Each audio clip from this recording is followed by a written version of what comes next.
نحمده ونصلي على رسوله الكريم أما بعد فأعوذ بالله من الشيطان الرجيم بسم الله الرحمن الرحيم ولنبلونكم بشيء من الخوف والجوع ونقص من الأموال والأنفس والثمرات وبشر الصابرين الذين إذا أصابتهم مصيبة قالوا إنا لله وإنا إليه راجعون أولئك عليهم صلوات من ربهم ورحمة وأولئك هم المهتدون صدق اللہ العظیم۔ محترم مسلمان بھائیوں اور بہنوں، آج مسلمان دنیا میں ہر جگہ ابتلاؤں اور آزمائشوں سے گزر رہے ہیں۔ امریکہ اور یورپ سے لے کر چین اور برما تک ہر جگہ مسلمانوں کو رسوا کیا جا رہا ہے اور ان کی جان و مال، عزت و آبرو ایک بے قیمت شے ہو چکی ہے۔ خود مسلم ممالک شام، عراق، افغانستان اور یمن وغیرہ میں مسلمانوں کی آپسی برادر کشی، جس کے پیچھے صلیبی اور صہیونی سازشیں شامل ہیں، نے مسلمانوں کے خون کو پینے کے پانی سے بھی زیادہ ارزاں بنا دیا ہے۔ ظاہر ہے کہ یہ حالات ہمیں خود احتسابی کا سبق دیتے ہیں۔ مسلمانوں کو خود اپنے آپ کا جائزہ لینے کی ضرورت ہے، ایک ایسا جائزہ جو ایمان سے لے کر اعمال و اخلاق تک تمام شعبوں کا احاطہ کرتا ہو، اور پھر رب کائنات سے رجوع کرنے اور اپنی کوتاہیوں کی اصلاح کرنے کے جذبے پر مبنی ہو۔ محترم حضرات، ہر تکلیف دہ واقعہ کو دوسروں کا قصور قرار دے کر اپنے آپ کو بری الذمہ سمجھنا مومنانہ طریقہ نہیں ہے۔ یہ بنی اسرائیل کا طریقہ تھا کہ وہ اپنے اوپر پہنچنے والی مصیبتوں کا ذمہ دار حضرت موسیٰ علی نبینا علیہ الصلاۃ والسلام اور اہل ایمان کو قرار دیتے تھے۔ وَإِن تُصِبْهُمْ سَيِّئَةٌ يَطَّيَّرُوا بِمُوسَىٰ وَمَن مَّعَهُ، سورہ اعراف کی یہ آیت ہے۔ یہی حال دوسری ان قوموں کا بھی تھا جو ایمان اور عمل سے محروم تھے، اور جب ان کی اللہ کی طرف سے پکڑ ہوتی تھی تو وہ اہل ایمان کو اس کا ذمہ قرار دیتے تھے۔ خود رسول اللہ اور آپ صلی اللہ علیہ وسلم کے صحابہ کے بارے میں بھی قریشی اسی طرح کی باتیں کیا کرتے تھے۔ قرآن مجید ہمیں بتاتا ہے کہ انسان پر جو آزمائشیں آتی ہیں وہ اصل میں خود ان کی شامت اعمال کا نتیجہ ہوتی ہے۔ وَمَا أَصَابَكُم مِّن مُّصِيبَةٍ فَبِمَا كَسَبَتْ أَيْدِيكُمْ وَيَعْفُو عَن كَثِيرٍ، اس لیے حالات کی ناموافقت کا سبب دوسروں میں تلاش کرنے کے بجائے اپنے آپ میں تلاش کرنے کی کوشش کرنی چاہیے۔ ان حالات کے پس منظر میں بعض سادہ لو مسلمان سوچتے ہیں کہ اگر وہ دین حق پر ہیں اور خیر امت ہیں جن کا اللہ نے اپنے دین کی سربلندی کے لیے انتخاب کیا ہے، تو پھر ہم اتنی آزمائشوں اور دشواریوں سے کیوں گزر رہے ہیں؟ یہ بات مسلمانوں کو جادہ حق سے ہٹانے اور ان کے ایمان کو متزلزل کرنے کے لیے اعدائے اسلام کی طرف سے بھی کہی جاتی ہے، لیکن یہ سوچنا درست نہیں ہے۔ حقیقت یہ ہے کہ اللہ تعالیٰ نے مسلمانوں کے لیے آخرت میں تو یہ وعدہ کیا ہے کہ وہ ہر طرح کی نعمتوں سے سرفراز فرمائیں گے، جنت ان کے قیام گاہ ہوگی اور وہ ہر طرح کی تکلیف اور ناگوار باتوں سے محفوظ رہیں گے۔ محترم دوستو، لیکن دنیا میں اس کا وعدہ نہیں کیا گیا، بلکہ اہل ایمان سے یہ بات کہی گئی کہ اللہ تعالیٰ نے جنت کے بدلے ان سے دنیا کی زندگی خرید لی ہے۔ قرآن کریم میں اللہ تبارک و تعالیٰ ارشاد فرماتے ہیں، ان اللہ اشتری من المؤمنین انفسهم واموالهم بان لهم الجنہ، قرآن مجید نے ایک اور موقع پر بہت وضاحت اور تاکید کے ساتھ کہا ہے وَلَنَبْلُوَنَّكُمْ بِشَيْءٍ مِّنَ الْخَوْفِ وَالْجُوعِ وَنَقْصٍ مِّنَ الْأَمْوَالِ وَالْأَنفُسِ وَالثَّمَرَاتِ وَبَشِّرِ الصَّابِرِينَ الَّذِينَ إِذَا أَصَابَتْهُم مُّصِيبَةٌ قَالُوا إِنَّا لِلَّهِ وَإِنَّا إِلَيْهِ رَاجِعُونَ أُولَٰئِكَ عَلَيْهِمْ صَلَوَاتٌ مِّن رَّبِّهِمْ وَرَحْمَةٌ وَأُولَٰئِكَ هُمُ الْمُهْتَدُونَ۔ اور ہم تم لوگوں کو خوف، بھوک، مال، جانوں اور پھلوں کے نقصان سے ضرور ہی آزمائیں گے۔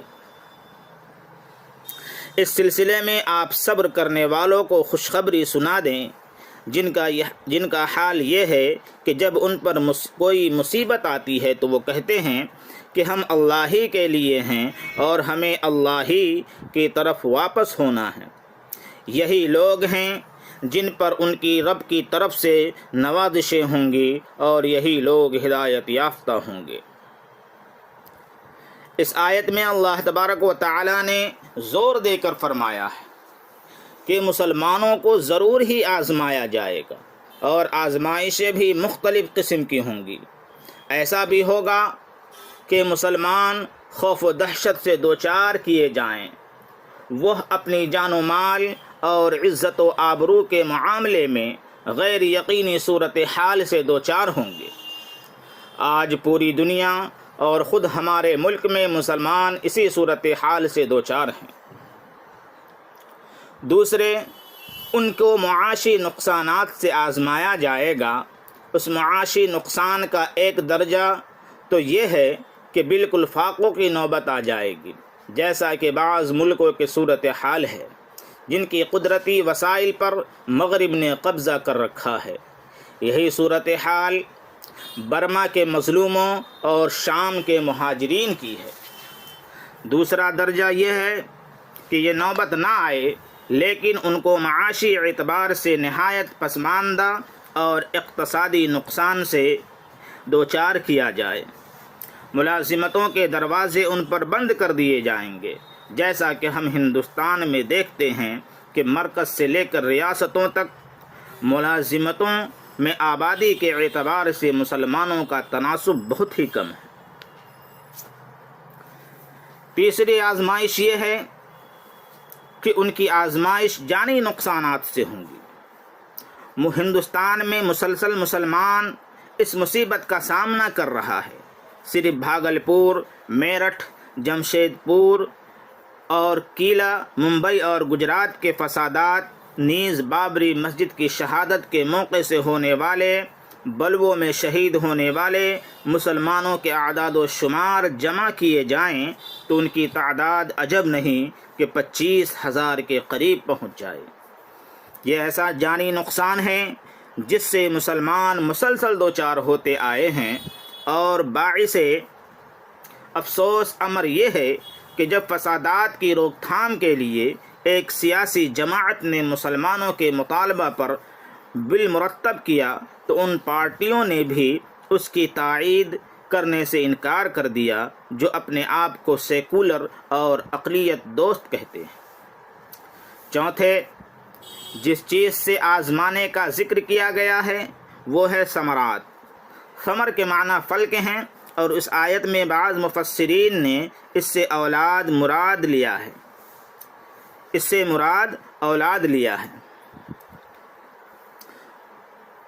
آج بہت سے ملکوں میں والدین کے سامنے ان کی مسلمان اولاد کے قتل کے واقعات ہو رہے ہیں۔ خود ہمارے ملک میں مسلمان نوجوان ہر وقت اس خطرے سے دوچار رہتا ہے کہ نہ جانے انہیں بے قصور ہونے کے باوجود دہشت گردی کا الزام لگا کر جیل کی سلاخوں میں ڈال دیا جائے۔ یہ بھی اولاد کے نقصان کی ایک صورت ہے جس سے اس وقت ہندوستان کے مسلمان دوچار ہیں۔ اسی لیے مسلمانوں کا ان مصیبتوں سے دوچار ہونا اللہ تعالیٰ کے وعدہ اور قرآن مجید کی پیشن گوئی کے مطابق ہے، اور ان کا پیش آنا قابل تعجب نہیں، بلکہ ان واقعات کے پیش آنے مسلمانوں کے لیے ایمان و یقین میں اضافہ کا باعث ہونا چاہیے۔ محترم سامعین کرام، اگر کوئی گروہ ایمان پر قائم رہنے کے باوجود کسی وجہ سے مصیبتوں اور آزمائشوں سے محفوظ نہیں رہتا ہے تو وہ اس کو حسرت و افسوس، نا امیدی اور بے یقینی سے دوچار نہیں ہونا چاہیے۔ اللہ تبارک و تعالی اگر صاحب ایمان ہونے کی وجہ سے کسی کو آزمائشوں سے محفوظ رکھنا چاہتے ہیں تو اس کے سب سے زیادہ مستحق انبیاء کرام تھے، لیکن قرآن مجید نے تفصیل سے انبیاء اور ان کے اقوام کے واقعات کا ذکر کیا ہے، جن کے مطالعہ سے صاف معلوم ہوتا ہے کہ انہیں اپنی قوم کی طرف سے سخت تکلیف اور مصیبت سے دوچار ہونا پڑا۔ حضرت نوح علیہ السلام پہلے پیغمبر تھے جن کو مشرکین سے سابقہ پیش آیا۔ اللہ تعالیٰ نے انہیں طویل عمر عطا فرمائی تھی۔ انہوں نے اپنی زندگی کے 950 سال کا غالب حصہ دعوت حق کا فریضہ انجام دیتے ہوئے گزارا، لیکن قوم کا رد عمل مسلسل انکار اور سرکشی تھا۔ وہ مذاق اڑاتے اور ان کو برا بھلا کہتے تھے۔ تفسیری روایتوں سے معلوم ہوتا ہے کہ ان کی قوم ان پر سنگ باری بھی کرتی تھی۔ آخر اللہ تعالیٰ کا عذاب آیا اور ایمان لانے والوں کو چھوڑ کر حضرت نوح علیہ السلام کی پوری قوم صفحہ ہستی سے مٹا دی گئی۔ حضرت ابراہیم علی نبینا علیہ السلام برگزیدہ پیغمبر تھے۔ ان کے بعد تمام پیغمبر انہی کی نسل سے پیدا ہوئے، جن میں رسول اللہ صلی اللہ علیہ وسلم بھی شامل ہیں۔ ان کو بڑی بے دردی سے نذر آتش کرنے کی کوشش کی گئی، اور جو ایندھن آپ کو جلانے کے لیے تیار کیا گیا، قوم کے ایک ایک فرد نے اس میں حصہ لیا، لیکن اللہ تعالیٰ نے اپنی قدرت خاص سے آپ کو بچا لیا۔ بیگانوں ہی سے نہیں، اپنوں سے بھی کچھ کم تکلیف نہیں پہنچی۔ خود والد نے کہا، اگر تم دعوت توحید سے باز نہیں آئے تو میں تمہیں سنگسار کر دوں گا۔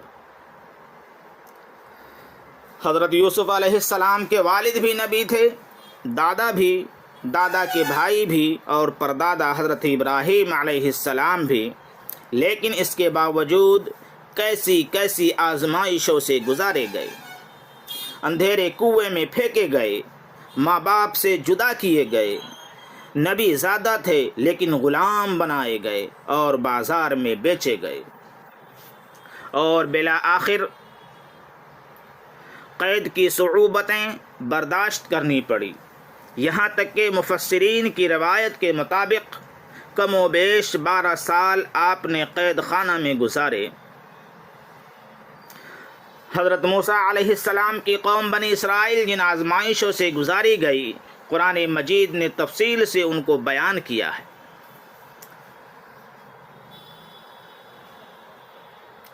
مفسرین کرام نے اس کی تفصیلات لکھی ہیں کہ فرعون پوری قوم بنی اسرائیل سے بیگار کا کام لیتا تھا، ان سے کھیتی کرائی جاتی تھی، عمارتیں بنوائی جاتی تھی، پہاڑوں کو تراش کر ستون بنوائے جاتے تھے۔ جو ان کاموں کے لائق نہیں تھے ان سے یومیہ جزیہ لیا جاتا تھا۔ اگر کوئی شخص سورج کے ڈوبنے سے پہلے جزیہ ادا نہیں کرتا تو اس کے ہاتھ اس کے گردن سے باندھ دیے جاتے تھے، اور عورتوں کے ذمے کپڑوں کی بنائی اور کڑھائی کا کام ہوتا تھا۔ پھر ظلم کی انتہا اس وقت ہو گئی جب فرعون نے خواب دیکھا کہ بیت المقدس سے ایک آگ نکلی، مصر پہنچی، اور اس نے قوم فرعون یعنی قبطیوں کے ایک ایک مکان کو خاکستر کر دیا، اور بنی اسرائیل اس سے محفوظ رہے۔ کاہنوں نے اس کی تعبیر بتائی کہ بنی اسرائیل میں ایک شخص پیدا ہوگا جو مصر پر غلبہ حاصل کر لے گا۔ پھر کیا تھا؟ فرعون کا ظالمانہ حکم جاری ہوا کہ بنی اسرائیل میں جو بھی لڑکا پیدا ہو اسے ذبح کر دیا جائے اور لڑکیوں کو زندہ چھوڑ دیا جائے، اور سال ہا سال اس پر عمل ہوتا رہا، یہاں تک کہ خود قبطی سرداروں نے فرعون سے درخواست کی کہ اس سلسلہ کو روکا جائے، کیونکہ بنی اسرائیل کے بچے قتل ہوتے جا رہے ہیں اور ان کے بوڑھوں کی تعداد بڑھتی جا رہی ہے، جو محنت مزدوری کے لائق نہیں ہیں۔ اس طرح آئندہ ہم لوگوں کو ان پرمشقت کاموں کو انجام دینا ہوگا۔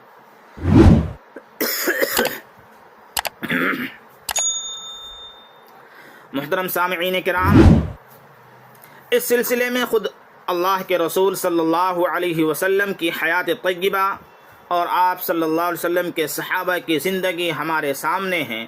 خوف و دہشت کا عالم یہ تھا کہ مکہ میں حضرت ابو طالب روزانہ بنو ہاشم کے کچھ نوجوانوں کو آپ کی حفاظت پر مامور فرماتے تھے، اور مدنی زندگی میں بھی جب تک سورہ مائدہ کی آیت نمبر 67 نازل نہیں ہوئی، آپ کی قیام گاہ پر پہرا دیا جاتا تھا۔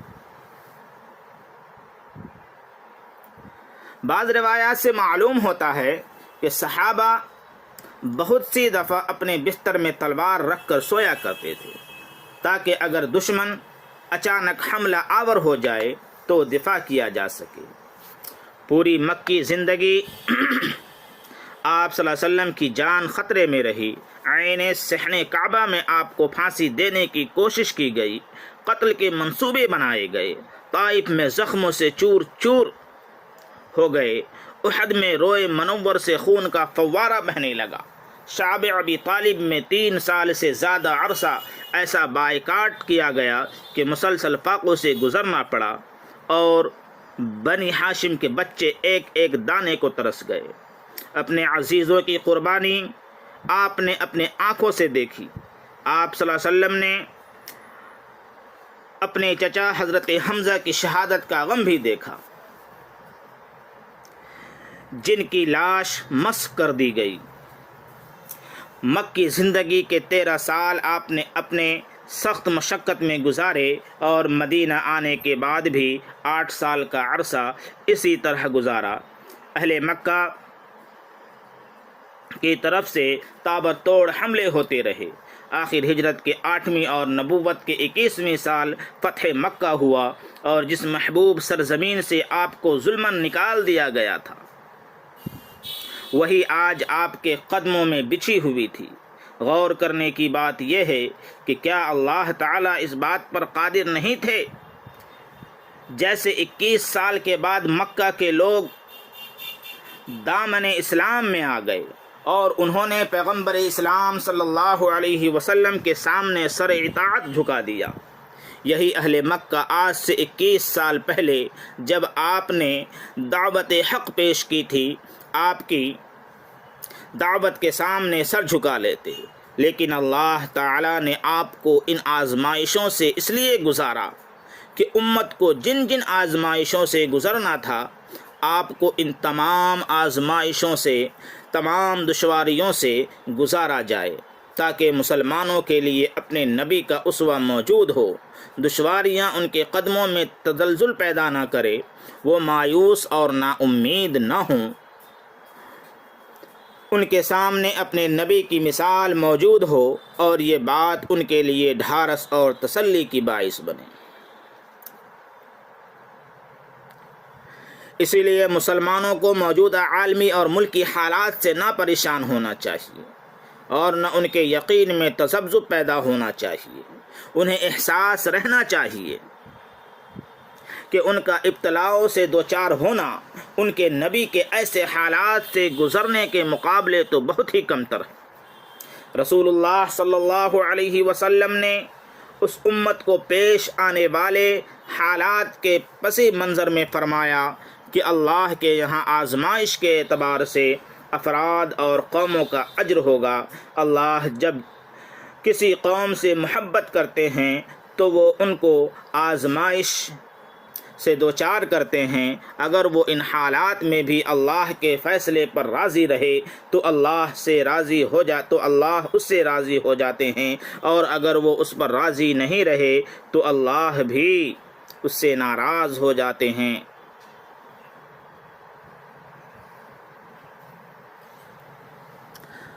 محترم سامعین، اس کو یوں سمجھنا چاہیے کہ اگر آپ اپنے گھر سے باہر محلہ کی سڑک پر نکلے اور دیکھا کہ چند بچے آپس میں گالی گلوچ کر رہے ہیں اور ان میں ایک آپ کا بیٹا بھی ہے، تو آپ محلے کے بچوں کو تو چھوڑ دیں گے، لیکن اپنے بچے کا کان پکڑ کر گھر لائیں گے، اور ہو سکتا ہے کہ آپ اس کو 2-4 تھپڑ بھی لگا دیں، کیونکہ آپ دوسرے بچوں کی غلطی تو وقتی طور پر نظر انداز کر سکتے ہیں، لیکن آپ کا اپنا بھی جس سے آپ کا مستقل جڑا ہوا ہو کہ تھوڑی سی کوتاہی بھی آپ کے لیے ناقابل برداشت ہوتی اور آپ فوری طور پر اس کی تنبیہ کرتے ہیں۔ اسی طرح یہ امت خدا کے دین کی سربلندی کے لیے پیدا کی گئی ہے۔ لوگ اپنے لیے جیتے ہیں اور یہ امت انسانیت کے لیے جیتی ہے۔